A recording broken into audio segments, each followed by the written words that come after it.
Welcome back बच्चों। आज हम पढ़ेंगे बाइनोमियल थ्योरम। बाइनोमियल थ्योरम यद्यपि भी कॉम्बिनेशन में प्रॉब्लम्स रह गई हैं, ख़ासतौर से आपको हम कॉन्सेप्ट तो सारे बता चुके हैं, लेकिन कुछ क्वेश्चंस आपको हम चाहते थे और करा दें। खैर, तो आज हम बाइनोमियल थ्योरम का इंट्रोडक्शन लेते हैं।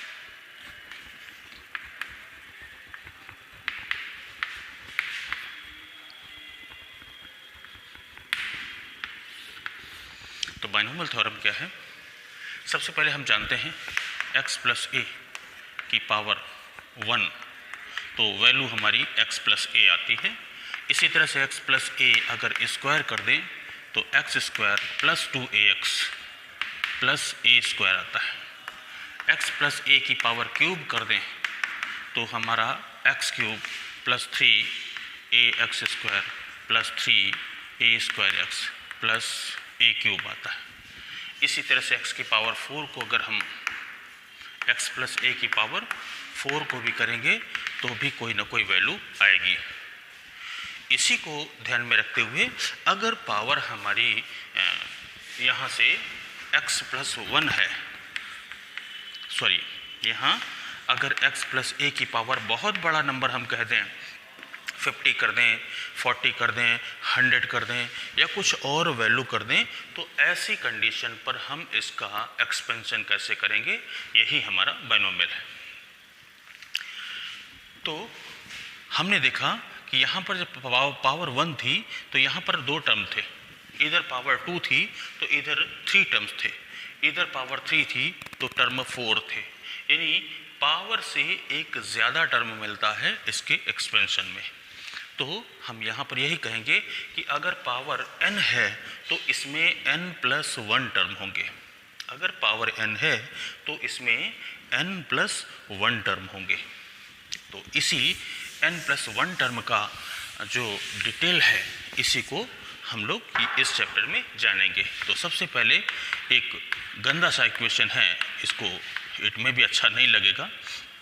x की power n plus nc1 x की power n minus 1 into a plus nc2 x की power n minus 2 into a square up to ncr x की power n minus r a की power r और last में ncn a की power n।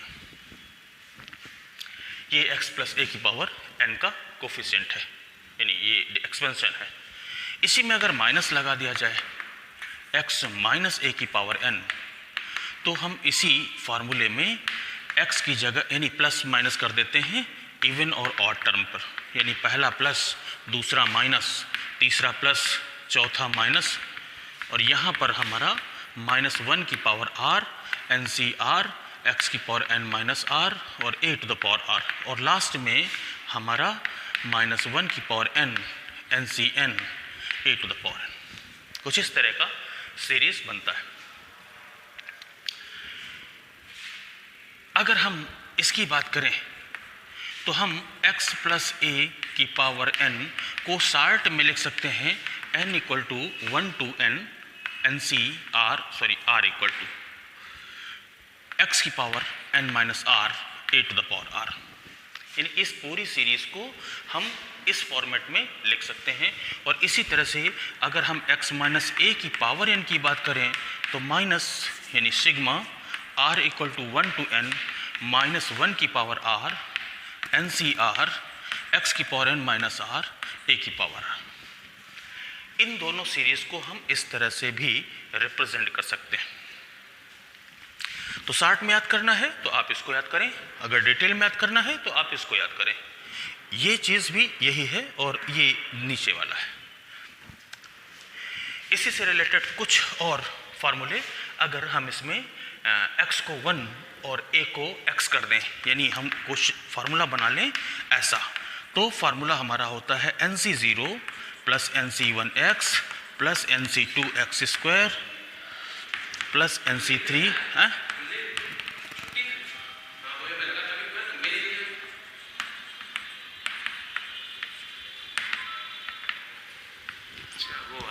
हाँ, ठीक है ना। तो ये हमारा फार्मूला बनेगा nc0 plus NC1x plus NC2x² plus NC3x³ plus इस तरह का हम एक्सपेंशन करते हैं। और अगर इसी में माइनस हम कर दें तो हम इसी में NC0 minus NC1x plus NC2x² minus NC3x³ up to -1 की पावर r NCr x की पावर n माइनस r और लास्ट में हमारा -1 की पावर n NCn x की पावर n। ये अगर इतने फार्मूले हम याद कर लेते हैं तो एक्सपेंशन की सीरीज़ हमारी डिफाइन हो जाती है। तो सबसे पहली चीज़ ये है कि इस चैप्टर में हमें बेसिक फार्मूलों की जो ज़रूरत पड़ेगी वो इन्हीं की ज़रूरत पड़ेगी। तो अगर मुख्य तौर पर हमारे पास 1, 2 और 3, 4 ये भी बल्कि 2 ही हैं और 2 क्या बल्कि 1 है। इसी a को -a से रिप्लेस कर दें तो हमारा ये बन जाता है और इसी में x की जगह 1 और a की जगह x रख दें तो ये बन जाता है और इसी में अगर x को -x से रिप्लेस करें तो ये बन जाता है। तो कोई नए फार्मूले नहीं है। अब हम यहां पर डिस्कस करें x प्लस a, बाकी रफ कर दें।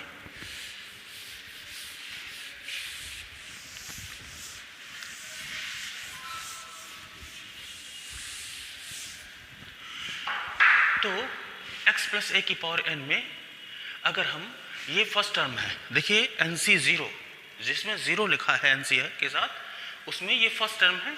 NC1 में सेकंड टर्म है, NC2 है और ये थर्ड टर्म है। इसलिए ये जो टर्म होगा NCr ये r प्लस 1th टर्म होगा। तो हम यहाँ पर लिखेंगे r plus 1th term equal to NCr x की पावर n माइनस r और a to the power r। This is called the general term.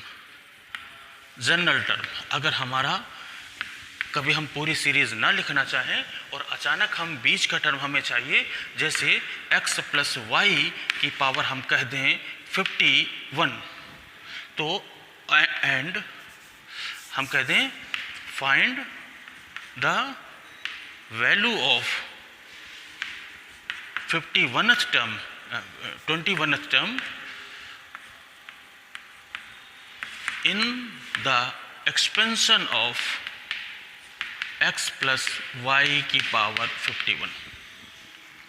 x plus y to the power 51 में अगर 21th term from the beginning या from the end अगर पूछा जाता है तो हम इस फार्मूले को डायरेक्ट यूज़ करेंगे कि हमें t21 चाहिए तो हम इसको t20 + 1 लिख देंगे और अपने इसी फार्मूले में वैल्यू रख देंगे। तो पूरी सीरीज़ लिखने की ज़रूरत नहीं होगी, बल्कि हमें डायरेक्ट वो 21st टर्म हमें मिल जाएगा जिसकी हमें ज़रूरत है।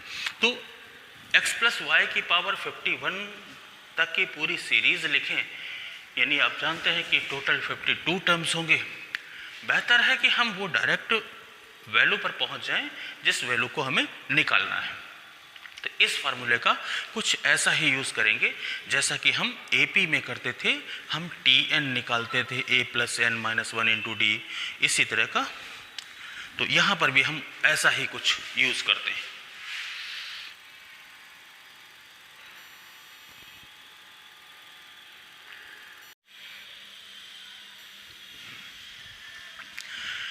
कुछ और हम इसके टूल्स देख लेते हैं जिनको हम करने में हमें थोड़ी आसानी रहे। तो टूल्स में सबसे पहले हमारा NC0, जैसा कि जानते हैं आपके एक्सपेंशन में हमारा NC0 आता ही आता है, NC1 आता है, NC2 आता है, NC3 आता है। तो इसी तरह से कहीं पर भी NC0 मिलेगा तो उसकी वैल्यू को हम 1 रखेंगे। इसी तरह से अगर NC2 मिलेगा तो इसकी वैल्यू को हम n रखेंगे। NC2 5C2 का वैल्यू 5C1 का वैल्यू 1, 5C2 का वैल्यू 5, है ना। इस तरह से यानी NC1 का वैल्यू हम यहाँ पर n रखेंगे। इसी तरह से NC2 इसका वैल्यू हम n-1/2 फैक्टोरियल रखेंगे। तो अगर हमें कहीं ज़रूरत पड़ जाएगी तो हम इसका यूज़ करेंगे। इसी तरह से हम NC3 n-1 n-2/3 फैक्टोरियल, इस तरह के हम कुछ टूल्स बना लेते हैं कि जब हम कभी ज़रूरत पड़ेगी तो हम उसके डिटेल्स को डायरेक्ट अप्लाई कर देंगे। जैसे हमने कहा x प्लस वाई की पावर 6, हाँ क्या लिखेंगे, expand the x plus y की पावर 6। तो पहली बात तो पावर 6 है, टोटल एक्सपेंशन में 7 टर्म्स होंगे। कौन कौन से होंगे, तो NC0 x की power n plus NC1 n की जगह 6 है तो 6c x की power 5 into y plus 6c2 x की power 4 into y square plus 6c3 x की power 3 y3 plus 6c4 x square y की power 4 plus 6c5 x y की power 5 plus 6c6 y की power 6।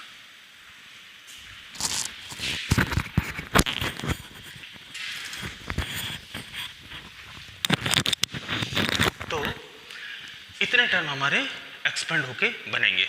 तो यहाँ पर इसका वैल्यू, ये NC0 है, ये NC0 है, इसका वैल्यू तो 1 हो जाएगा, प्लस ये NC1 है, NC1 इसका वैल्यू हमारा n हो जाएगा, मीन्स 6 x की पावर 5 y। इसी तरह से ये NC2 है, NC2 की वैल्यू n(n-1) अपॉन 2 फैक्टोरियल, यानी n(n-1) यानी 6 इंटू 5 बाई 2 फैक्टोरियल, तो ये 15 आ जाएगा x की पावर 4 y स्क्वायर। इसी तरह से 6c3 यानी 6 इंटू 5 इंटू 4 अपॉन 3 फैक्टोरियल, तो यहाँ पर 20 आ जाएगा x cube y cube plus 15 x square y power 4 plus यहाँ पर 6 x y की पावर 5 प्लस y की पावर 6। ये हमारा टोटल एक्सपेंशन होगा x प्लस वाई की पावर 6 का। तो इसी एक्सपेंशन को हम जानना चाहते थे, हम बताना चाहते थे कि आखिर ये एक्सपेंशन हम किस तरह से करेंगे। हमारे पास ऐसा कोई फार्मूला नहीं था कि हम x प्लस वाई की पावर 6 को ब्रेक करने की व्यवस्था करते, या 6 की जगह 16 हो सकता है। तो जितना भी होगा फिलहाल हम इसी मेथड से इसको एक्सपेंड करने की कोशिश करेंगे। तो ये था हमारा एक्सपेंशन का पहला रूल।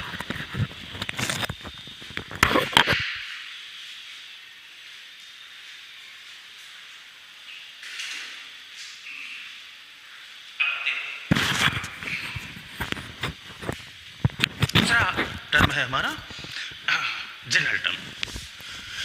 आखिर जनरल टर्म क्या होता है, इसको भी हम देखने की कोशिश करते हैं।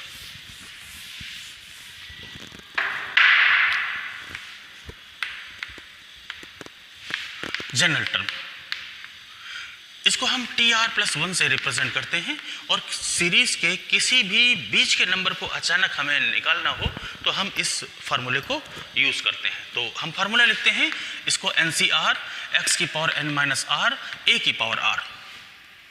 जैसे हमने कहा x प्लस वाई की पावर 31, या हम इसी को कह दें find the 11th term in the expansion of x plus y की पावर 20।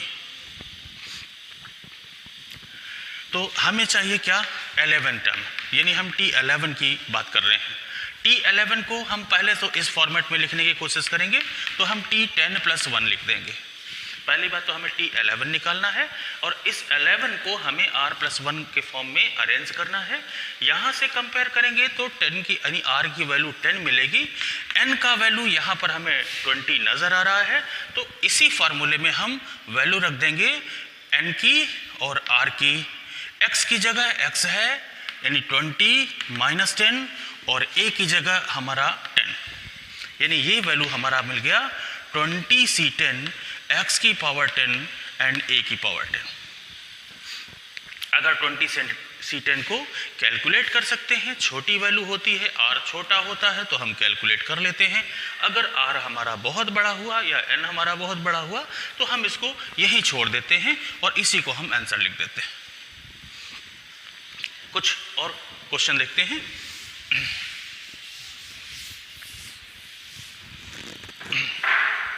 जैसे x/2 + y/3 whole power 7, find its fourth term. हमें पूरी सीरीज लिखने की ज़रूरत नहीं है, हम डायरेक्ट फोर्थ टर्म हम इसका फाइंड आउट करना चाहते हैं, मीन्स T4 फाइंड आउट करना चाहते हैं। तो T4 निकालने के लिए हम इसको 3 + 1 लिखेंगे, यानी R + 1 के फॉर्म में हमें लिखना ज़रूरी है। इसका मतलब है R यहाँ पर 3 हो गया, N का वैल्यू 7 हो गया, तो इसी फार्मूले में वैल्यू रख दें तो 7C3, x की जगह x/2 है 7 - 3 और y की जगह y/3 है यानी 3R। हमने इस फार्मूले में वैल्यू कैलकुलेट कर दी। इसको सॉल्व करेंगे तो ये 7C3 है। 7C3 का मतलब है कि NC3 और NC3 का है n-1 n-2 / 3 फैक्टोरियल और यहाँ पर x/2 की पावर 4 y/3 की पावर 3। इसको जब कैलकुलेट करेंगे तो 3 से ये 3 फैक्टोरियल से 6 कट जाएगा, यहाँ से आपको 35 मिलेगा इंटू x की पावर 4 अपान ये 16 मिलेगा, y की पावर 3 अपान ये 27 मिलेगा। इसी का जो कैलकुलेशन होगा यानी 35 बाई 16 x की पावर 4 y की पावर 4 y की पावर 3, यही इसका हमारा सॉल्यूशन होगा T4। अगर ये वैल्यू कटती है तो इसको काट लेते हैं, नहीं कटती है तो हम इसको इसी तरह से अरेंज करके इसका वैल्यू लिख देते हैं। तो मुझे उम्मीद है कि आपकी समझ में आ रहा होगा कि किसी भी बाइनोमियल थ्योरम को हम किस तरह से एक्सपेंड करते हैं और किस तरह से उसका जनरल टर्म निकालते हैं।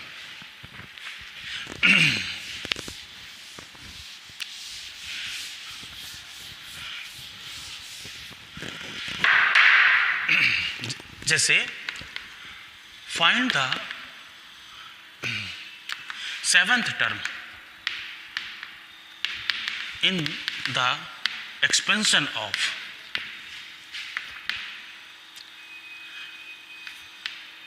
(2x² - y/2 power 10।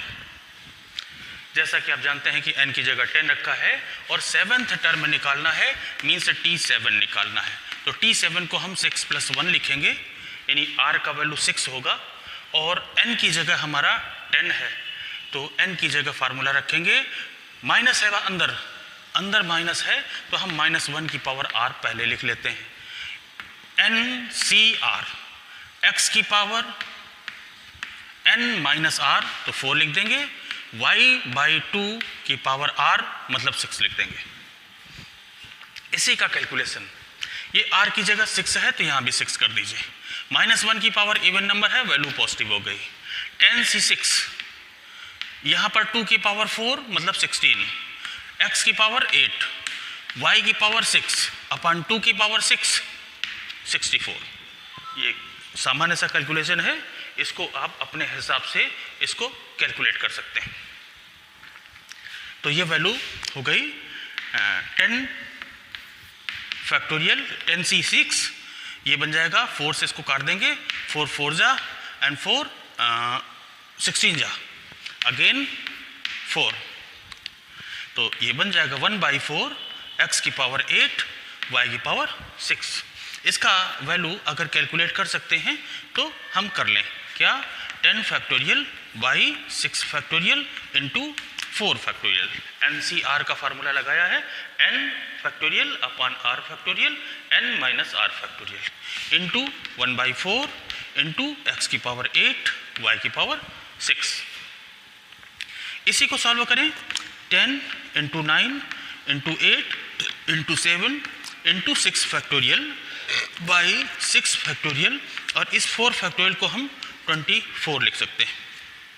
यहाँ से ये कट जाएगा, 8 3 3 3 तो ये आपको मिल जाएगा 210 इंटू 1/4 x की पावर 8 y की पावर 6।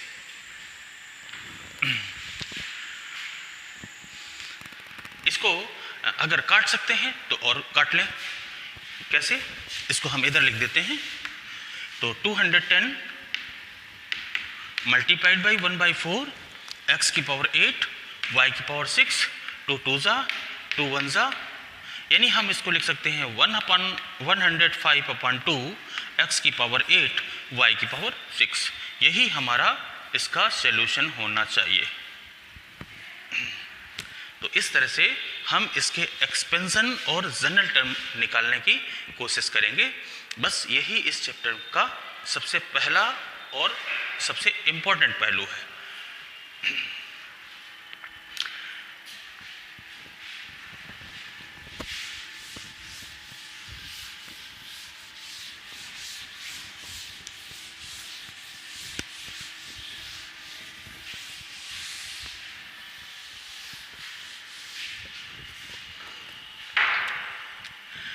आगे आते हैं मिड टर्म की बात तो करते हैं। मिड टर्म या मिडिल टर्म, इसी को हम मिडिल टर्म में वैसे कुछ नहीं होता, बस ये n पर डिपेंड करता है।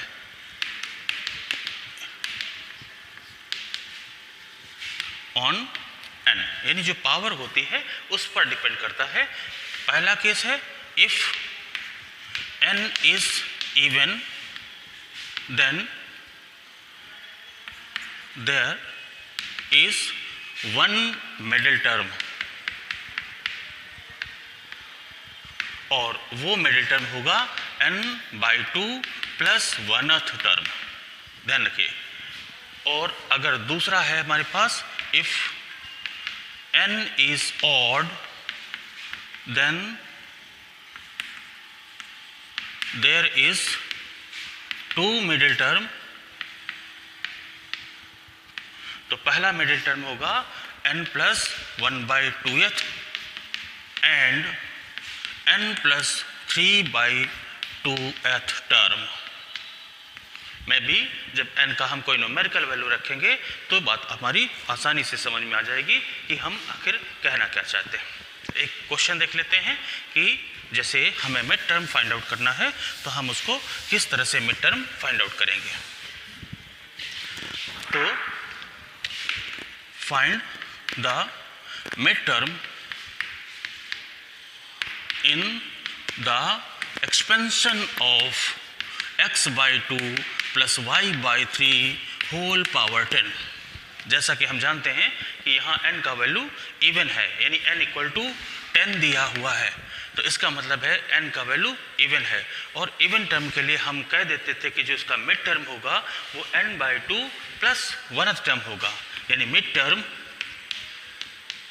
Equal to n/2 plus 1th term, यानी 10/2 प्लस 1th टर्म, ये 5 प्लस 1 टोटल हमें 6 टर्म्स हमारा मिड टर्म होगा। अब 6 टर्म्स निकालने के लिए हमें जनरल टर्म की का सपोर्ट लेना होगा। तो t 5 प्लस 1 हम इसको लिख सकते हैं, तो ये r प्लस 1 हो गया, r का वैल्यू 5 हो गया, n का वैल्यू 10 दिया है, फार्मूला होता है NCR x की power n minus r y की पावर r, यानी 10C5 x की जगह x/2 की पावर 10 माइनस 5 और y/3 की पावर 5। 10C5 का वैल्यू हम चाहें तो कैलकुलेट कर लें, यहाँ बन जाएगा x/2 की पावर 5 y/3 की पावर 5।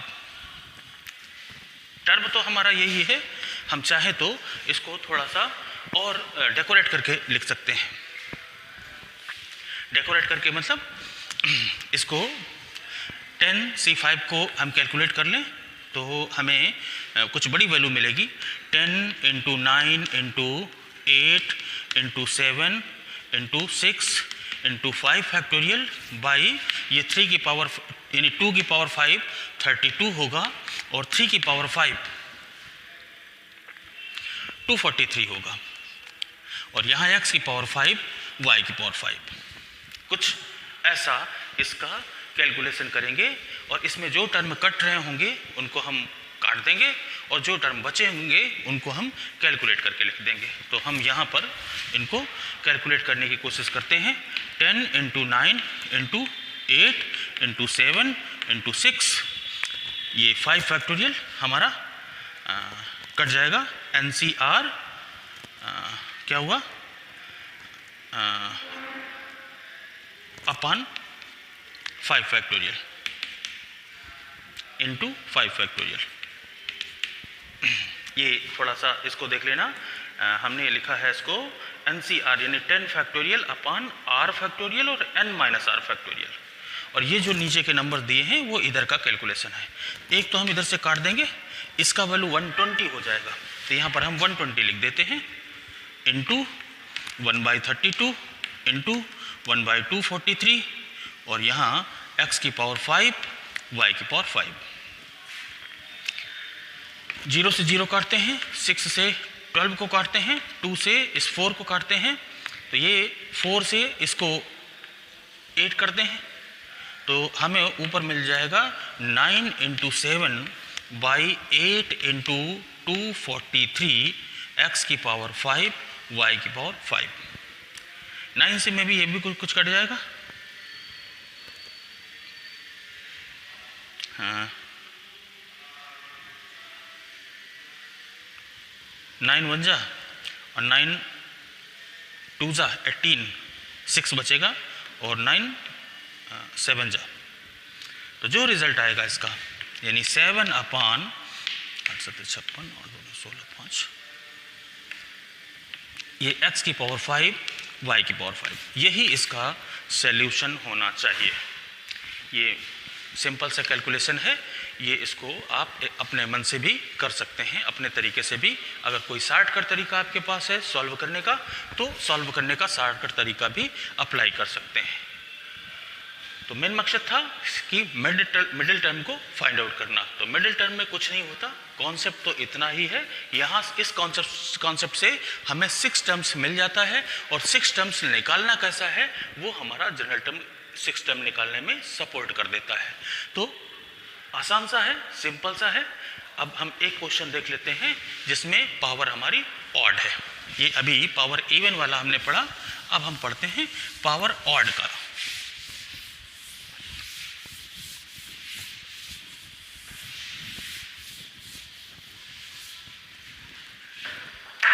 जैसे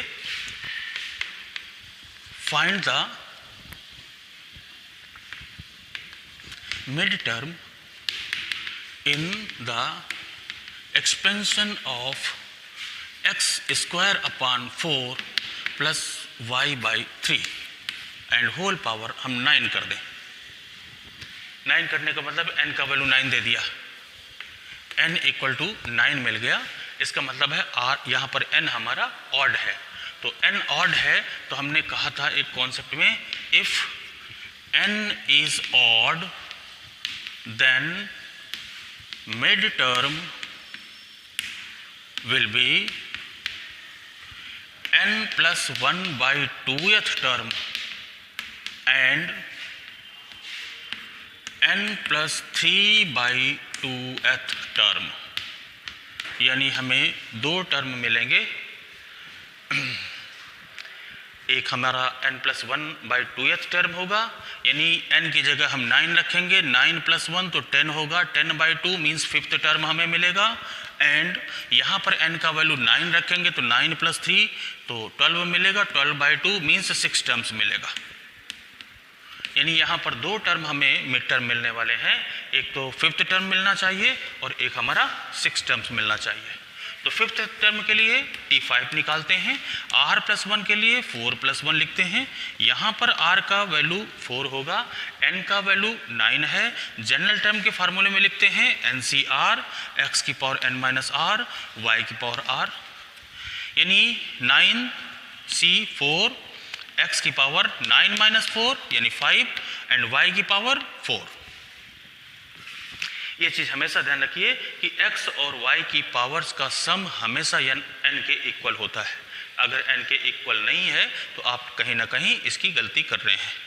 तो एक पहचान होती है, बस इसी को सॉल्व कर लेते हैं। जो भी वैल्यू आती है तो हमें इसका 9 factorial by 4 factorial into 5 factorial, है ना, n factorial upon r factorial n minus r factorial x की पावर 5 y की पावर 4, इसी को सॉल्व कर लेते हैं। जैसा कि हम अभी तक ढेर सारे क्वेश्चनों में इसकी वैल्यू निकालते रहे हैं, तो वही हम कॉन्सेप्ट इसमें लगा देंगे कि 9 फैक्टोरियल को हम लिख सकते हैं 9 into 8 into 7 into 6 into 5 factorial by, इसको हम 24 लिख सकते हैं, इंटू 5 फैक्टोरियल लिख सकते हैं।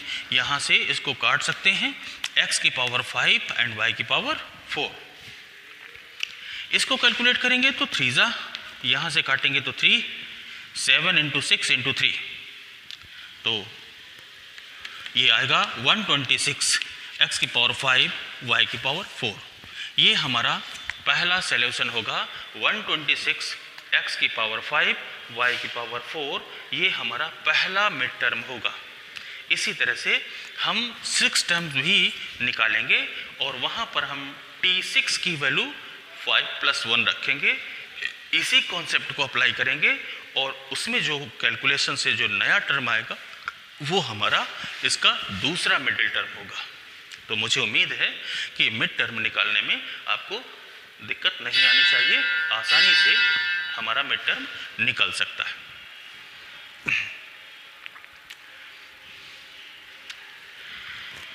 तो आज हमने एक्सपेंशन पढ़ लिया, एक्सपेंशन के बाद जनरल टर्म पढ़ लिया, जनरल टर्म के बाद हमने पढ़ा मिडिल टर्म।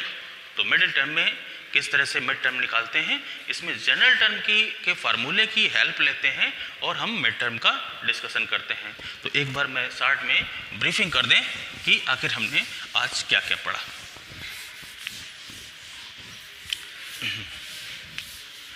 तो पहला हमने पढ़ा x प्लस माइनस a की पावर n, ये formula sigma r equal to 1 to n minus 1 की पावर r NCR x की power n minus r a की पावर r। इस माइनस 1 की पावर r का वैल्यू तब ज़्यादा है जब हमारा टर्म माइनस अंदर है। अगर प्लस है तो इसको लगाने की कोई ज़रूरत नहीं, आप केवल इतना लिख सकते हैं। लेकिन अगर माइनस टर्म है तो हमें ये देखना होता है कि अल्टरनेट पॉजिटिव नेगेटिव टर्म होते हैं और जो टर्म हम निकालना चाहते हैं वो हमारा पॉजिटिव नंबर पर आएगा या नेगेटिव नंबर पर आएगा। तो इस टर्म को निकालने के लिए हमें इस माइनस 1 की पावर r का सपोर्ट लेना होता है। दूसरा टर्म हमने पढ़ा जनरल टर्म। इसके लिए हमने NCR यानी TR+1 equal to NCR x की पावर n माइनस r और a की पावर r, इसका हमने यूज़ किया। और तीसरा हमने पढ़ा मिड टर्म। मिड टर्म में 2 केस थे। इफ़ n इज इवन तो हमें मिला था n/2 then n/2 plus 1th term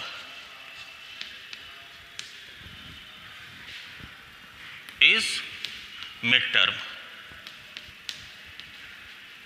और सेकेंड केस था if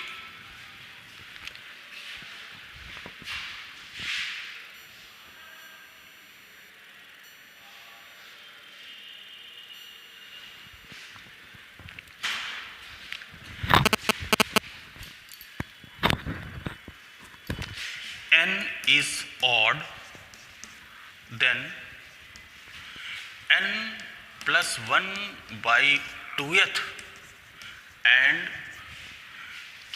n plus 3/2th term is mid-term।